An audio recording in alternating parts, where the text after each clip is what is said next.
मेरा बेटा भी मुख्यमंत्री बन सकता है। हम चाहते हैं कि बिहार में कॉस्ट कटिंग हो, और कॉस्ट कटिंग तब होगा जब ये बेकार बीमार डबल इंजन की सरकार को बदला जाएगा। बहुत डीजल खा रहा है सर, 100 रुपए लीटर डीजल है, इस इंजन को बदलना जरूरी है। अभी बदत है भाई, अभी बदत है। आप कह रहे हैं कि जब 100 रुपए डीजल है तो आते ही 50 रुपए का हो जाएगा।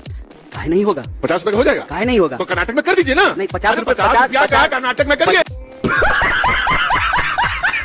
देखिए क्या होता है, नेता को बोलना पड़ता। 50 रुपए जो बोलिए भाई, आप लोग 50 रुपए लीटर कर देंगे। आप सवाल गया क्या का चुनाव लड़ना सच बताओ ना, क्या हुआ था? सच बता रहे हैं। हाँ। जनरल इलेक्शन है, 545 सीट है, लोकसभा का चुनाव है। हाँ। तो कहीं से कोई लड़ सकता कहीं से है। भी लड़ा दे, जहां वो कुछ बेस भी नहीं था कन्हैया का, खड़ा कर दिया कन्हैया को हारने के लिए। तो मोदी बनारस में पैदा हुए हैं। तो भाई साहब जीत तो गए ना, आप तो हार गए ना, आप तो हार गए ना।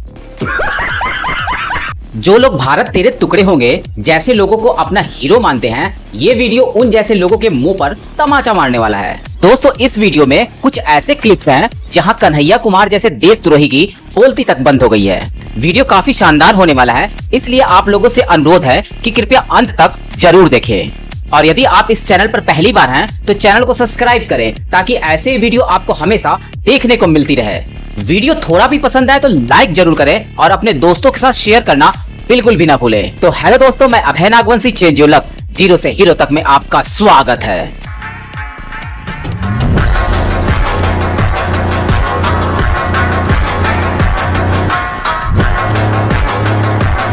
सफर कैसा रहा आपका दिल्ली से यहाँ पे? सफर हो जारी है।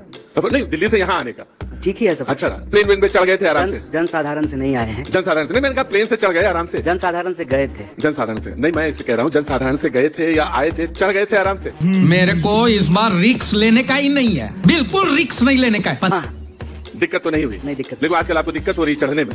नहीं, मुझे चढ़ने में दिक्कत नहीं हो रही है। क्यों? तो फिर काहे के लिए दिक्कत आई? इतना खबर बनवा दिए आप कहाँ पे?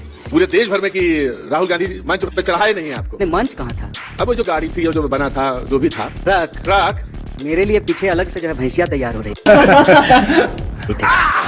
मैंने कहा था आपसे, पानी से निकल ही नहीं रही थी। हाँ। देरी हो गया उसमें। मैं कह रहा था आपसे, मैं उस दिन जो है ना ट्रक पे चढ़ने के लिए नहीं आया था, सड़क पे उतरने के लिए आया था। अब बार बार मीडिया जो है फालतू सवाल पूछती है तो इसका यही फालतू जवाब देना पड़ेगा कि मेरे लिए विशेष भैंसी का इंतजाम किया गया। आप कहते हैं कि संविधान चोरी हो गया, आप कहते हैं खतरे में है, फिर आप कहते हैं कि हम इलेक्शन जो वोट ईवीएम है उस पर विश्वास नहीं है, फिर आप कहते हैं वोटर लिस्ट पर विश्वास नहीं। अगर किसी बारी बारी से जवाब दे दें। बिल्कुल, हमें सुनना चाहते हैं। तो सबसे पहले ईवीएम पर सबसे पहले सवाल बीजेपी ने उठाया था और भाजपा के नेता ने किताब लिखा है, आप जाकर के उसको पढ़ लीजिए। आडवाणी जी जब चुनाव हार गए थे तो सबसे पहले ईवीएम पे सवाल उठाया। तो आपसे दूसरा तो आप ये जानना चाहता हूँ, सीपीआई का लीडर रहा, कांग्रेस में मौजूद, जिनके पास नेहरू जैसे नेता मौजूद, वो आडवाणी जी का उदाहरण देते हैं। ये बड़ी अच्छी बात कही आपने कहा कि लोकसभा चुनाव में क्यों, तो अब सवाल तो ये भी आया, आपने कहा कि क्यों नहीं इस्तीफा दे देते। आपने कहा ना कि भाई अगर हुआ गलती है माने। हाँ, अभी कहा कि सूत्र के आधार पर पता चला है कि बिहार में म्यांमार के लोगों ने वोट दिया है, तो हमने कहा कि म्यांमार के लोगों ने प्रधानमंत्री जी को मोदी जी को प्रधानमंत्री बना दिया है। सुन तो लीजिए, कौन सा सूत्र है भैया? रुको जरा, सबर करो। राहुल गांधी जी ने कहा कि कर्नाटक के चुनाव में अभी अभी हमने खोजा है, गलती मिली है इलेक्शन में। महाराष्ट्र में भी खोजा है, हरियाणा में भी खोजा। तो मैं आपसे कह रहा हूँ कि जो आप कह रहे हैं तो कर्नाटक का इस्तीफा दे दीजिए पहले। अच्छा, कर्नाटक में सरकार कही है सरकार खत्म, क्योंकि हमें लगता है कि राहुल जी ने खोज लिया है। अच्छा, तो मतलब इंडिया ब्लॉक के सारे सांसद इस्तीफा दे देंगे तो इंडिया के सारे सांसद इस्तीफा दे देंगे, इसकी गारंटी आप लेते हैं? भाई वो तो ये कह रहे हैं ना, मैं भी आपसे यही पूछता हूँ। बोलिए, मैं भी आप गारंटी लीजिएगा? भाई मैं गारंटी वाली बात तो मैं भी आपसे पूछ रहा हूँ। वो ये कह रहे हैं कि अगर ये प्रक्रिया चली तो राजद वाले तो ये कह रहे हैं कि हम चुनाव बहिष्कार कर सकते। देखिए, अब राजद वाले चुनाव बहिष्कार करेंगे कि नहीं करेंगे ये बात का विषय है। अभी हमारा विषय ये है कि चुनाव पारदर्शी तरीके से होना चाहिए और चुनाव पर तो विश्वास है ना आपको? हाँ, काहे नहीं होगा? बस तब ठीक है, फिर उसमें आने दीजिए। हम तो आप पर भी अभी तक विश्वास कर रहे हैं तमाम सवालों के बावजूद। वर्ल्ड रैंकिंग में मीडिया एकदम नीचे चला गया, हम तभी आप पे भरोसा कर। मैं चाह रहा था कि कन्हैया खुल काहे नहीं रहे। मैं आपसे एक सवाल पूछ रहा हूँ, लेकिन आपकी पार्टी आप पे काहे नहीं विश्वास कर पा रही है? नहीं कर रही है, बताइए। भाई मैं यही जानना चाहता, तो रथ पे चढ़ा रही है आपको? कौन से रथ पे? जिसको भैंसिया पे चढ़ाना था आपको। रावण रथी विरथी रघुवीरा। तुलसीदास रामायण में लिखते हैं रावण रथी विरथी रघुवीरा। दूसरा सवाल, एक तो हम रथ पे नहीं सवार हैं, प्रशांत जी रथ पे जो है नाथुराम वाले सवार हैं राम के नाम पर। हम लोग सड़क पर संघर्ष करने वाले लोग हैं और हमने कहा है कि एसआईआर के सवाल पर सड़क से लेकर के संसद तक संघर्ष करेंगे। बिहार की सड़कों पर संघर्ष किया। आज का पार्लियामेंट कवरेज देखे कि नहीं देखे? तो संसद में भी संघर्ष कर रहे हैं। नहीं कर रहे, वहां से कर रहे हैं, विधानसभा कर रहे हैं। संघर्ष आपका अधिकार है। हमारी पार्टी स्वतंत्रता आंदोलन में हिस्सा लेने वाली पार्टी है। हम संघर्ष से पैदा हुए हैं, संघर्ष करते रहेंगे। संघर्ष से माफी मांगने वालों की हमारी विरासत नहीं है। ठीक है, बहुत अच्छी। अभी बदत है भाई, अभी बदत है। अभी तू कूद के लपक के कैमरा के पीछे चले जाएंगे नहीं। आजकल है कॉस्ट कटिंग का जमाना। तो मैं आपको बता दूं, चाहे पत्रकार हो और चाहे नेता हो और चाहे दरी बिछाने वाला हो, वो कहता है ना कि मैं दरी बिछाऊंगा जिंदगी भर, मेरा बेटा भी मुख्यमंत्री बन सकता है। हम चाहते हैं कि बिहार में कॉस्ट कटिंग हो, और कॉस्ट कटिंग तब होगा जब ये बेकार बीमार डबल इंजन की सरकार को बदला जाएगा। बहुत डीजल खा रहा है सर, 100 रुपए लीटर डीजल है, इस इंजन को बदलना जरूरी है। अबे शक्ल तेरी बवासीर जैसी, बातें तो अच्छी किया कर। आप कह रहे हैं कि जब 100 रुपए डीजल है तो आते ही 50 रुपए का हो जाएगा। काहे नहीं होगा? 50 रुपए का हो जाएगा। काहे नहीं होगा? तो कर्नाटक में कर दीजिए ना। नहीं, 50 रुपए कर्नाटक में करिए। भाई ने बोला करने का तो करने का। क्या होता है, नेता को बोलना पड़ता। 50 रुपए जोर बोलिए भाई आप लोग, 50 रुपए लीटर कर देंगे। आप सवाल ये है नहीं कि कर लिए, कितना जोर से मैं कह रहा हूं, भूखे वजन ना हो एक गोपाला। मैं इनसे कह रहा हूं कि करने की जरूरत ही नहीं। अब वही जैसे कह दिया संविधान खतरे में है, संविधान खतरे में है। अब आपने एक परसेप्शन बनाया। मैं पूरा सवाल सुनिएगा। मैं आपसे कह रहा हूं कि पेट्रोल पे डीजल पे आप बोल तो गए 50 रुपया, आपके स्टेट में टैक्सेस होते हैं, कम कर दीजिए। अच्छा, कम कर देते हैं। बताइए, पहले सवाल का जवाब दीजिए। मैं नहीं बताऊंगा ना, पहले सवाल का जवाब दे रहे हैं भाई। आप कंफ्यूजन और परसेप्शन पैदा करते हैं। आप ऐसे हाथ हिलाइएगा तो हम जवाब नहीं भूल जाएंगे। देखिए हम अपने सवाल पे टिके रहेंगे, हम इधर उधर नहीं जाएंगे।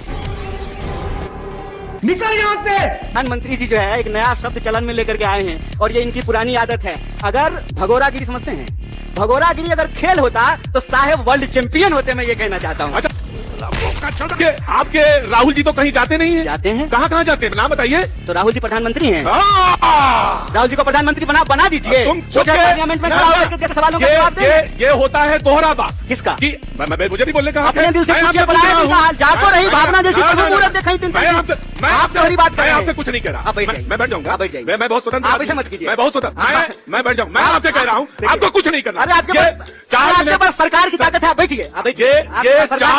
ये 4 मिनट 4 सेकंड बचा।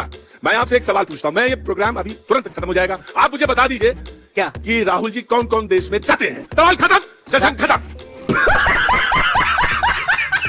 मैं कह रहा हूं कि अगर ये जवाब दे के चले जाए दो चीज का, कि कर्नाटक में, हिमाचल में, और दूसरा सवाल का जवाब ये था इनसे कि कम कर दे टैक्सेस वहां पे। नहीं, मैं सवाल ये कह रहा था कि 2014 में प्रधानमंत्री ने कहा अच्छा सुनिए, महंगाई हिमाचल में ओपीएस लागू हुआ है कि नहीं हुआ है? हाँ।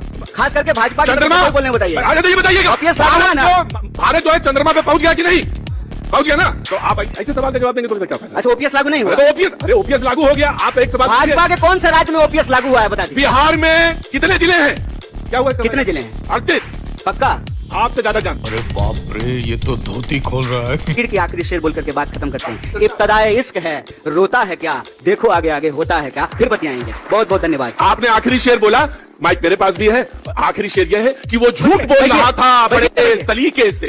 बैठिए ना। वो झूठ बोल रहा था बड़े सलीके से। मैं एतबार न करता तो और क्या कर। पर्सनल लाइक्स और डिसलाइक्स नहीं है। हाँ। तो फिर आप ट्रक में क्यों नहीं आ पाए? देखिए, अब मुझे पता था कि आप इतना समय लगा करके यहाँ आए हैं। हमें तो पहले ही लगा कि आप पहला सवाल यही पूछेंगे। अब बल तो ये जान लीजिए कि हम उस दिन बिहार के मतदाताओं के अधिकार की रक्षा के लिए सड़क पर उतरने के लिए आए थे, ट्रक पर चढ़ने के लिए नहीं आए थे। खाओ माँ कसम। आपको बिहार से टिकट नहीं मिला लड़ने का पिछले लोकसभा चुनाव में, हुआ क्या? What happened? दिल्ली आपको भेजने की जरूरत क्यों पड़ी? कन्हैया चेहरा है बिहार से, तो क्यों कन्हैया नहीं लड़े यहाँ से? फिर तो हम अपने गांव से चेहरा हैं, फिर तो मुझे मुखिया का। अरे भाई साहब, बिहार से होना, नेता तो बने ना। ठीक है, तो फिर मुखिया का चुनाव लड़ना। सच बताओ ना, क्या हुआ था? सच बता रहे हैं। जनरल इलेक्शन है, 545 सीट है, लोकसभा का चुनाव है। कहीं से कोई लड़ सकता है, कहीं से भी लड़ा दे। जहाँ कुछ बेस भी नहीं था, कन्हैया का खड़ा कर दिया कन्हैया को हारने के लिए। तो मोदी बनारस में पैदा हुए हैं, तो भाई साहब जीत तो गए ना। आप तो हार गए ना। आप तो हार गए ना। अटल बिहारी वाजपेयी हार गए थे। सच, आप जो सच्चाई है तो बोल ही नहीं रहे हो। क्या वाला? सुनिए ना। अच्छा कन्हैया, चलो हाँ और नाम में जवाब देना। हार गया जो है। सुनिए ना, कन्हैया कहाँ यार, कहाँ से कहा जाता? सुनिए मेरी बात, सुनिए बात। आप ये कह रहे हैं जनरल इलेक्शन अपने गांव से लड़ना, गांव से नहीं लड़ना चाहिए। कम से कम बिहार। अरे भाई साहब, कम से कम बिहार से तो वो तो जीत गए। वो तो उनकी तो इतनी तैयारी थी, उनकी तो इतनी तैयारी थी। तो 2 जगह से लड़े थे, अगर आपको याद हो। 2014 में बड़ौदा, वहां से भी लड़े थे और यहाँ से भी लड़े थे। बट सुनिए ना कन्हैया, सुनिए। मुझे बताइए कि मैं गलत हूँ या सही? मुखिया का चुनाव दिल्ली। अरे कन्हैया सुनिए, मैं गलत हूँ या मैं सही हूँ? आप बताओ। बात करते हैं, जनरल इलेक्शन है, 545 सीट है। कोई आपको पता है पटना से आके गुजराल जो है चुनाव लड़े थे, प्रधानमंत्री बने थे। मुझे एक बात, जॉर्ज फर्नांडिस कहां पैदा हुए थे? मुद्दे पर आइए कन्हैया। चुनाव लड़े थे। सुनिए, मैं आपको राजनीति की इतिहास बता रहा हूं। नाम है शरद जवाब पवार दो। जो है, शरद यादव जो है वो बिहार से तो नहीं, कन्हैया सुनिए, बिहार से राजनीति की सुनिए ना कन्हैया, आपको कौन सी ठीक है, बात है? सुनिए, जब खाने लेके मसाला लेके आसान करके कुछ भी बोलिएगा। आपको क्या लगता है राजनीति की इतिहास याद नहीं है? आपको जो पढ़े लिखे आदमी है, अरे बड़े पढ़े लिखे, मैं तो एल के आडवाणी गुजरात में पैदा हुए थे, एल के आडवाणी गुजरात में पैदा हुए थे, अटल बिहारी वाजपेयी लखनऊ में पैदा हुए थे, स्मृति ईरानी लखनऊ में पैदा हुई थी। सुनिए, हार गए ना, बाकी लोग जीत गए थे। अच्छा क्या हो गया? मेरी बात सुनिए, हारने में क्या बुराई है? कौन चुनाव में हारा हमको बताइए?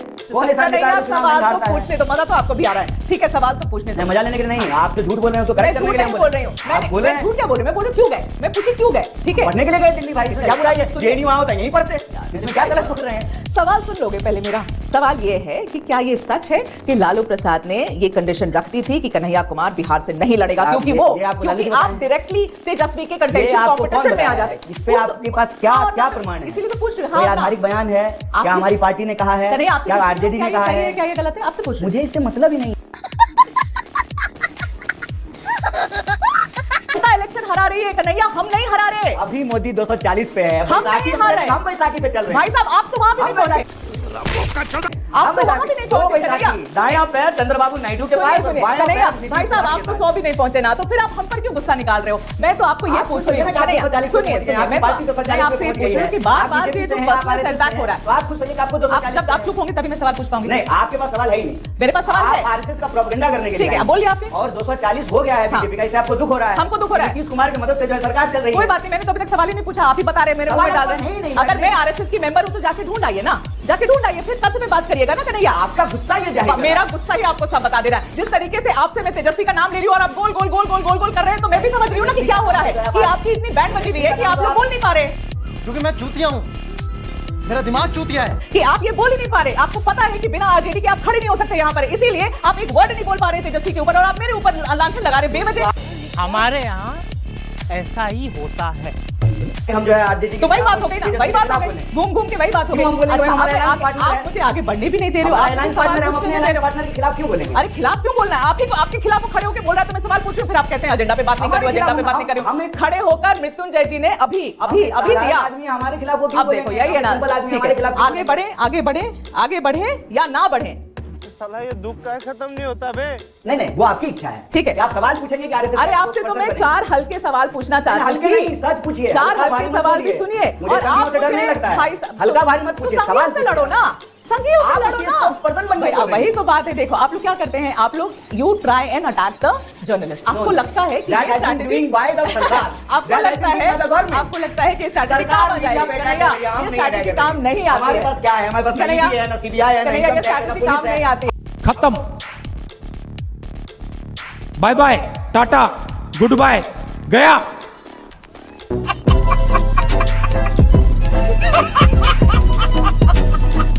दोस्तों कन्हैया कुमार जैसे देशद्रोही को गाली दो, जमकर गाली दो। अगर आपके पास गाली खत्म हो जाए तो दूसरों से पूछो और फिर दो, और वहां भी कम पड़ जाए तो गूगल बाबा तो जिंदाबाद है, वहां पर सर्च करो और फिर दो। लेकिन गाली का सिलसिला बिल्कुल भी रुकना नहीं चाहिए।